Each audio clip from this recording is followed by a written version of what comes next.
Paakyat ka rin ba ng Baguio katulad namin? Pero nag-aalala ka na baka traffic sa Marcos Highway at sa Cannon Road.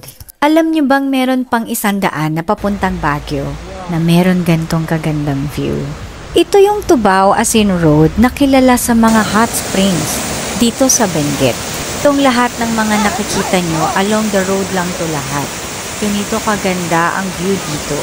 Although medyo masikip yung daan, safe naman, tsaka less traveled. Ito yung isa sa mga nagustuhan ko, yung cave nila dito. Papasok ka talaga sa loob. At dahil madilim, hindi ko masyadong makita kung ano yung mga nasa walls and ceiling. Basta may mga drippings ng tubig na papatak na lang talaga sa car mo. Kaya cave-like talaga ang effect. So saan ang labas ng Tubao Asin Road?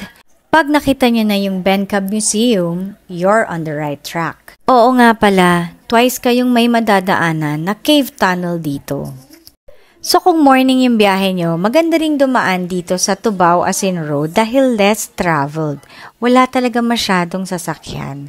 Although medyo curvy yung daan at hindi ganun kaluwag, safe pa rin naman. Yan muna for now. Ingat sa lahat. Bye!